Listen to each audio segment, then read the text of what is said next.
بسم الله الرحمن الرحيم والصلاة والسلام على رسول الله وعلى آله وصحبه أجمعين. As we mentioned, inshallah ta'ala, we're going to get into the workshop part of the program, which is going to be a brief demonstration on washing, shrouding, and burying the dead according to the Quran and the Sunnah of the Prophet sallallahu alaihi wasallam. And obviously, we will not be able to say everything that can be said. But just as some introduction before we start the actual demonstration. It came on. Oh. Camera now? No, right? Yeah. Good? They good now? Yeah. No, that's fine. You're supposed to repeat it. All right, so we ask everyone take a seat except for the wash guy, the Janaza guy, Brother Yusuf, may Allah reward him. We have our brother Zaid. We have our brother Ryan, is a technician for today, inshallah. And inshallah, we're going to upload the demonstration later on YouTube, inshallah ta'ala. So as we mentioned, in this session, we're going to focus on the moments before death and the washing of the dead. You can go to the PDF. Huh? Yeah, they should be good now. The sisters, if anytime there's a cutoff, we ask Brother Ryan wife to keep in contact with him, inshallah. The technician for today.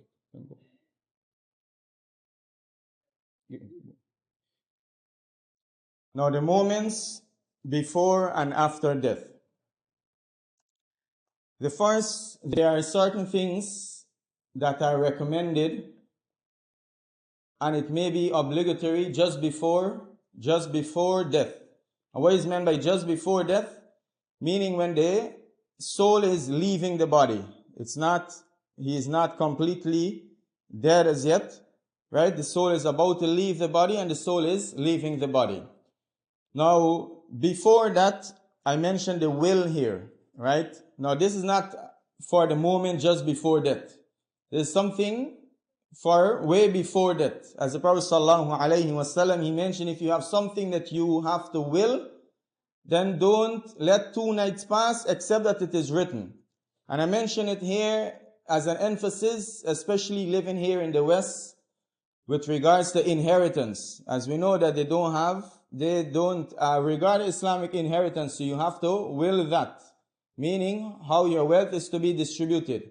And more importantly, brothers and sisters who either they're new Muslims or they don't have any of their Muslim relative around them.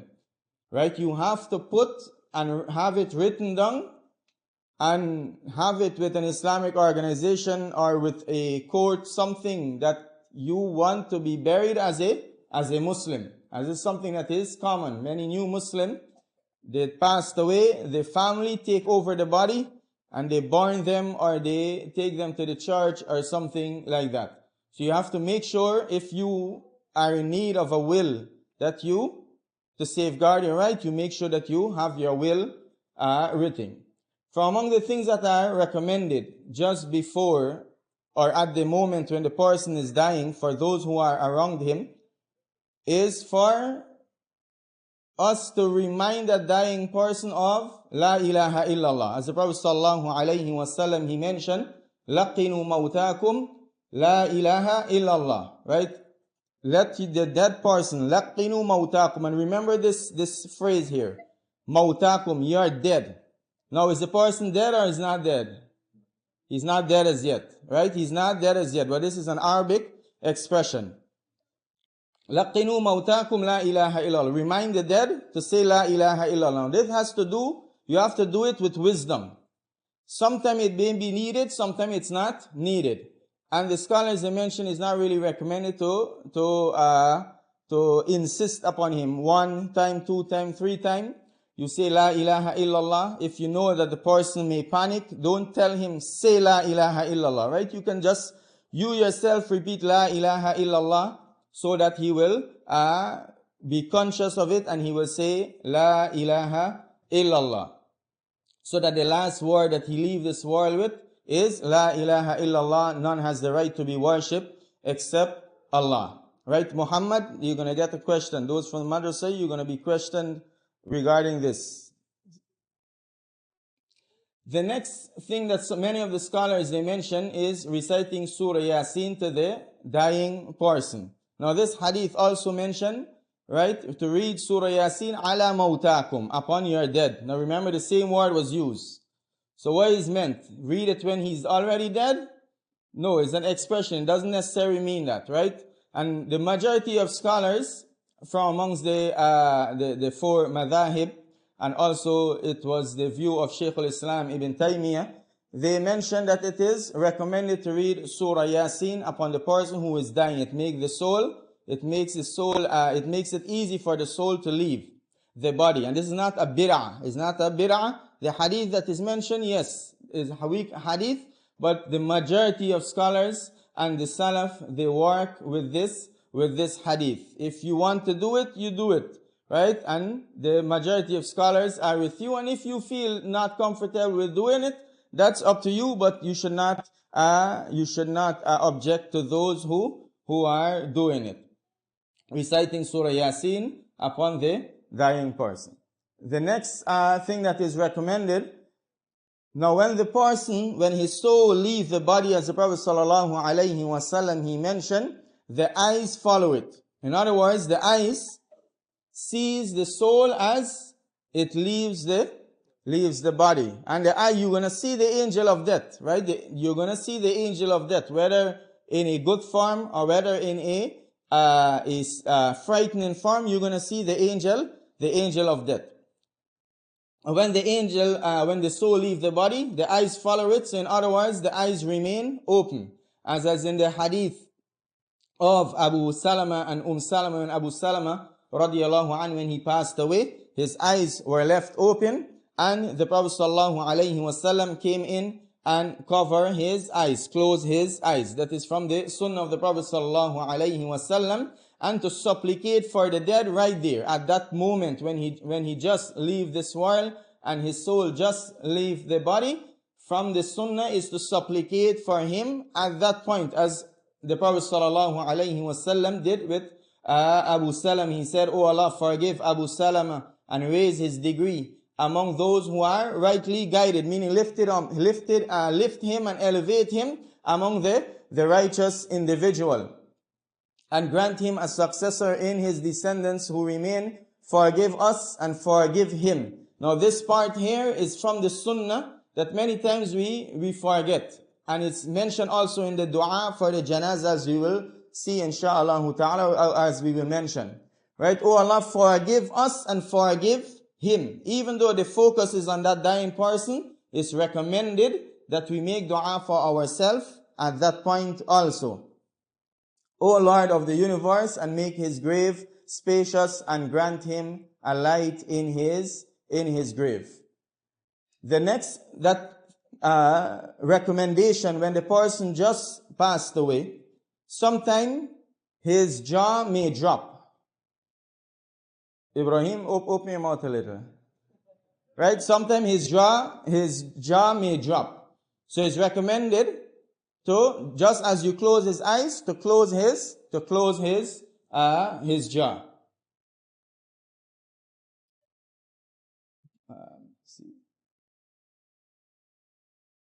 Right? And then it's recommended, so that it don't continue dropping, to strap the jaw. Right? If you're gonna strap the jaw, you strap it around the head. Give me the tissue there. You can use this one. Our brother have his gears already here. Right? And you strap the jaw from below the chin around the head. You just wrap it. Right? You just wrap it so that it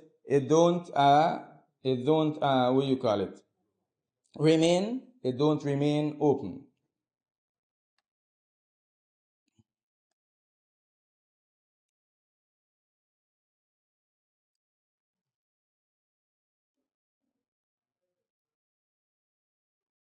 And also from the sunnah is to flex the joints of the individual. Now, why is it you flex the joints of the individual? Because if you don't do it at this moment, his body may get stiff. So now when it comes to washing the dead, right, it's going to be difficult to wash the dead. So you flex the joints, moving the elbows up and raising up the arms, right? Then you bend the knees, and also you move the upper part of the leg. All of that is how, and all of the major joint, the feet, both feet, you just flex them like that. You're not giving like a massage. You're just making sure that they keep moving. That is from the recommendation when the person he passed away. And all of these are mentioned by the majority of scholars. Now they are not hadith for every single thing, but many of these things are agreed upon among the vast majority of scholars, and many of it is it's understood and it's needed. You don't need a hadith for it. And then it's recommended at this point, from this point, to put the dead to face the Qibla. And you put him to face the Qibla by turning him on his right side, and his entire body is facing the Qibla. The majority of scholars among the four madhahib, this is how they recommend to put the dead to face the Qibla. So let's imagine the Qibla is towards that side, just so that they can see, right? So you lift the left foot over, put it like this here, wrap it, and then the hand, you gotta and then you turn him on the right side. This is how it's recommended according to the majority of scholars to put the dead to face the Qibla, right? Where it's like similar how you sleep on your right side, right? This is how it is recommended. You can give space for the cameras too.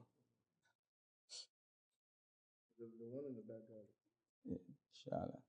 Right, this is how it's recommended. Now, just for the benefit, so that some of the scholars, they mention, you put his foot towards the Qibla, and then you let his face be lifted, right?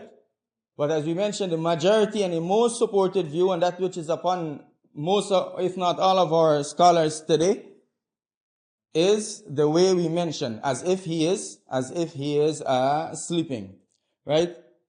And this was done by some of the companions of the Prophet sallallahu alaihi wasallam, as in the hadith that we mentioned. With one of the companions, when he passed away, he requests from his family to put him to face the Qibla. And the Prophet sallallahu alaihi wasallam, he said, he has done what the fitrah necessitates. He has done what the fitrah necessitates. Meaning he has acted according to the fitrah. And we know the fitrah is the natural guidance that mankind is upon. So that is from the natural guidance of mankind is to lie facing the Qibla, right? In this dunya, when we are alive, and also when we are dead, and when we are moving over to the next life. The next recommendation, rather it's a obligation, is to cover the dead, right? Even though right now he is in his clothing, but it's recommended to throw a cloth over him, to cover the dead. And that is to conceal him from anything that may come from him. Any scent, anything may come from his mouth or his nose, or even if anything is to come from his private part, right? It's going to reduce the possibility of that scent from being lifted. So you're concealing him so that no one see from him that which he would not like for them to see when he is alive. And this is something that is recommended and obligatory throughout dealing with the dead. Whatever that individual will not like when he is alive, right? You stay away from doing it unless there is a need, a real need for it. Like, for example, some aspects of washing the dead, right? No one likes somebody to wash them when they are alive, but there is no choice. You don't have a choice. But other than that, it is recommended, and it's a must that you stay away from doing anything or allowing anything to happen to the dead, that which is not recommended. and then you hasten towards the washing and the shrouding and the burying of the dead. And that is a general sunnah of the Prophet sallallahu alaihi wasallam, and is indicated in the famous hadith, أسرعوا بالجنازة فإن تكو صالحة فخير تقدمونها إلي وإن تكو سوى ذلك فشر تضعونه عن رقابكم.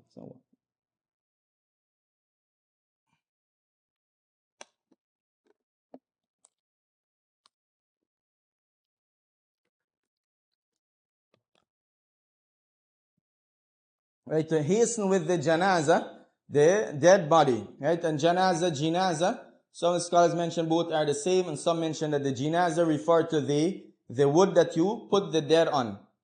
Right, hasten with the dead body. If it is a good, righteous soul, then you're taking him towards something that is good and better.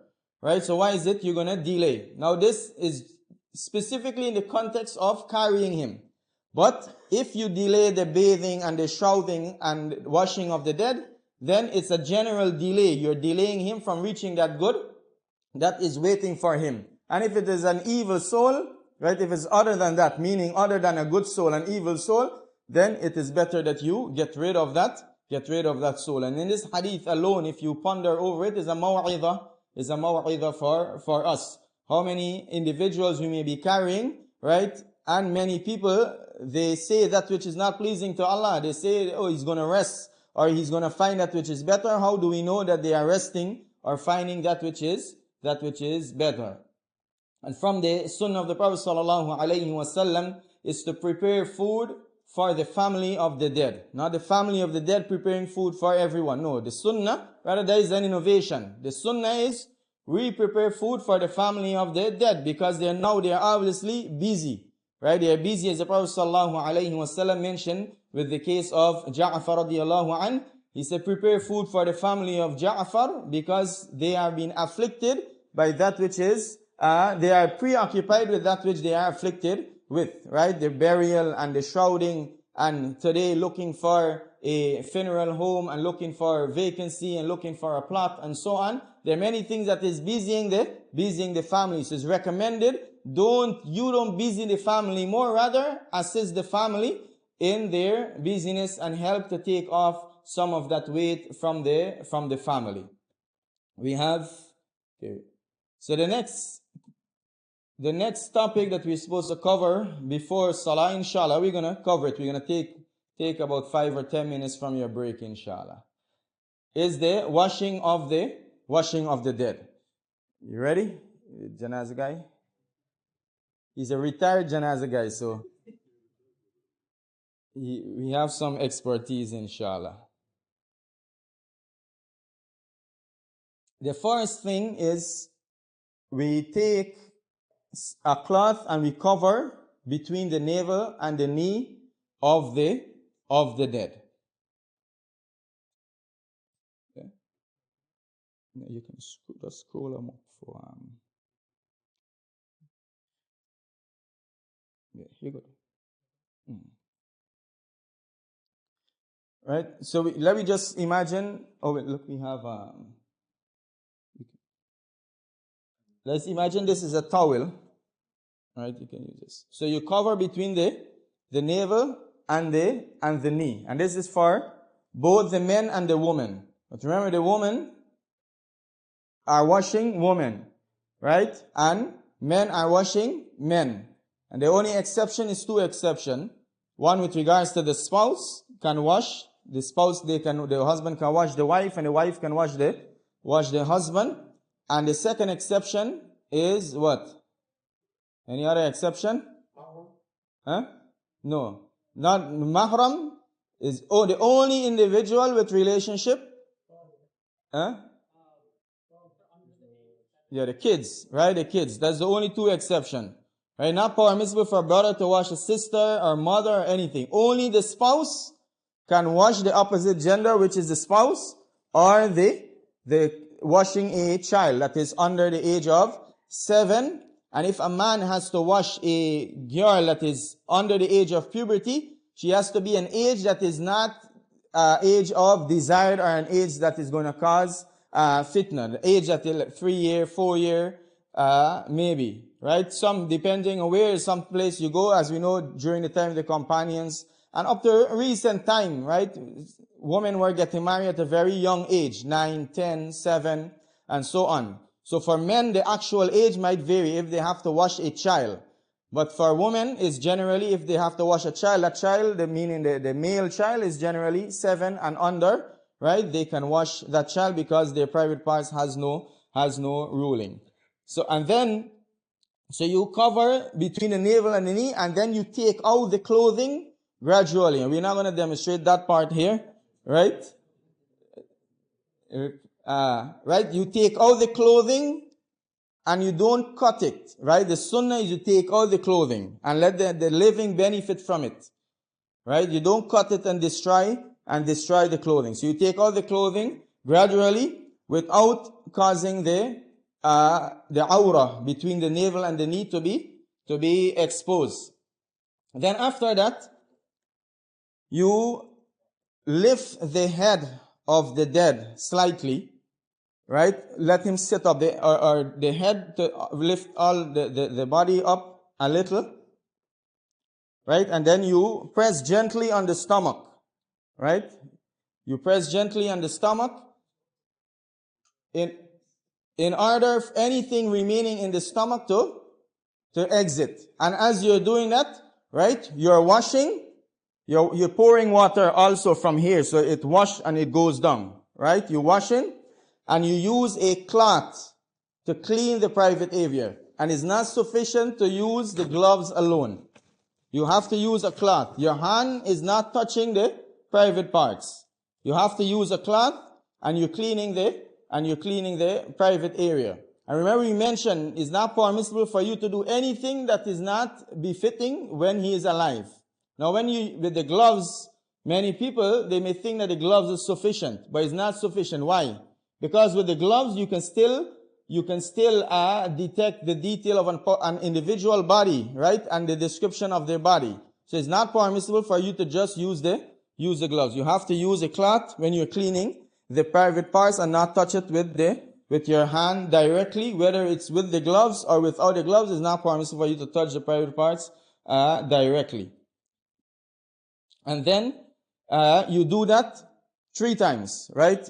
You lift him, gently press around the stomach area, and you're washing and cleaning the private parts 3 times. That is the istinja, right? That's the istinja. And then after that, you are doing as if you're performing ghusl for janaba. What's the first thing you do with the ghusl for janaba? You can flip whenever you feel, you see how you are. What's the first thing we do?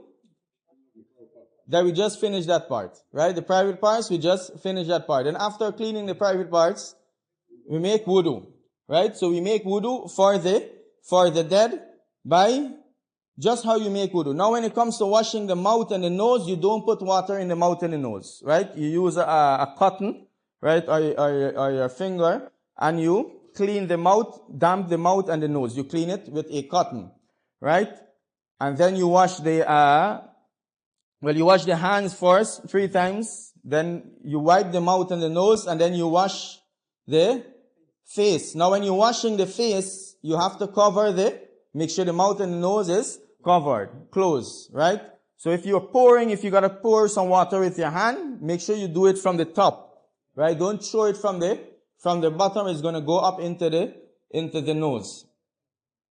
And then you complete the wudu just like that, washing the arms and the feet, and you complete the wudu, and with the head, you're wiping the head, just like a regular wudu. Yeah, just like this. Yeah. You're not, the line when you're making the wudu. And then after that, you get some water that is mixed with cedar leaf, right? That is a perfume type of water, right? It's perfumed, the cedar leaf. If you don't have cedar leaf, you can use soap or whatever is available, right? Now with the default, the cedar leaf, you mix it up in the water. You have to crush it and mix it up in the water and foam up the water. Now remember, leaves, you're going to have residue at the bottom. So you start by washing the hair and you wash the beard with the foam of the water. You don't, if you're using the cedar leaf, you don't dip your hand into the water. Why? Because the leaf's going to get in the hair and you get into the beard. So you start by using the foam of the water, as we have it written there, right? You use the foam, the take from the top of the water, use the foam, and you wash the head. You wash the beard and the hair. And then you wash the entire body, starting with the right side, right? And you rubbing and wiping the body. You start with the right side. And then you have to, the same way we flip the body on the right side, put the right foot over the left foot over the right, and then turn to get the back side of the right side. Right? Remember, you're starting with the right side. You have to make sure you wash the entire right side, the front and the back, everything. You wash on the right side. Then you do the same thing for the left side. Right? You flip it slightly.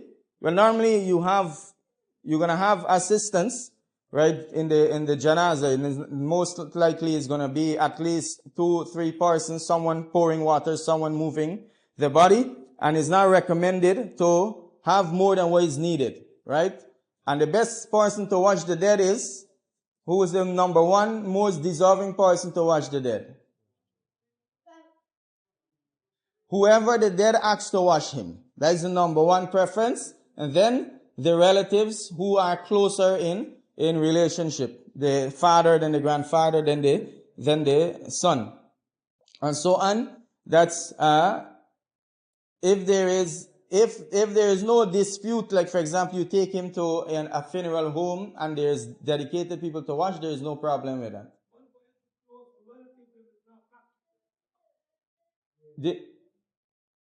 What do you mean with regards to with regards to the what do you call it? Who is most deserving? That is mostly acted upon when there is dispute.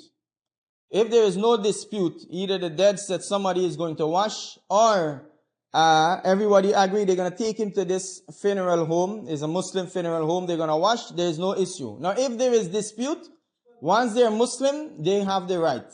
Whether they practice or they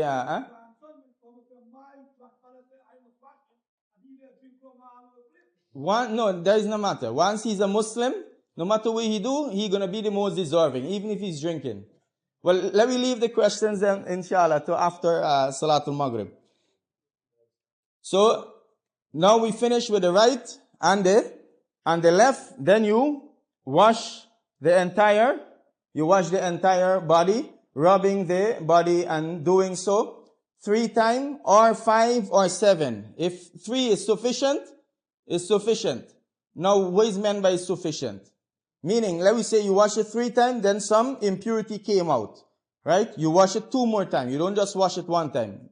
Odd number is what is needed. Some impurity come out again, you wash it again. Right? 2 more times. 6, 7. Now, if impurities continue to come out, you can either continue washing odd numbers, but the best thing, because if you see that it's going to get consistent, is that you suffice yourself with an odd number, 7 or something higher, right? Don't do less than 7 if impurity is continuously coming out. But what you do, you take a cotton and you clean the area, and then you take a cotton and you put it at the area, the private part, to prevent anything from further coming out. A cotton or a piece of cloth, you put it by the private part to prevent anything from further exiting the body. And then after that, in the final wash, right, the 7th wash or the 3rd wash or the 9th wash, right, the 3rd or the 5th or the 7th, or if you go more, that final wash, it is recommended to use camphor water, right? You take camphor in the water, and camphor is known, right? It's known, the kafur in Arabic, and you wash the body with that wash, huh?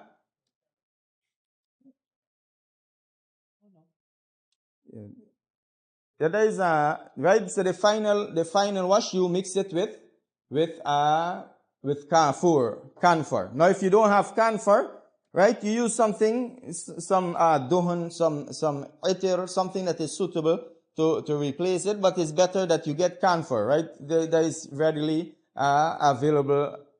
Walillahi alhamd. And then after that, you move over, you dry the entire body.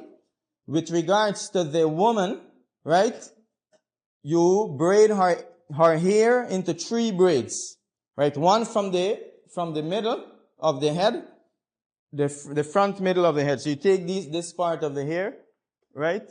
You braid 1 braid here, and then from the 2 sides, you make 2 braid from each side. So 3 braid. One from the taking this front portion here, and then the 2 sides. So you have 3 braids. Now for the men, you don't braid the hair, right? And with regards to combing the hair, many of the scholars, they don't recommend it because it's going to pull the hair from the body. So it's better not to comb the hair. It's not haram, but it's preferred, especially if it's going to cause harm.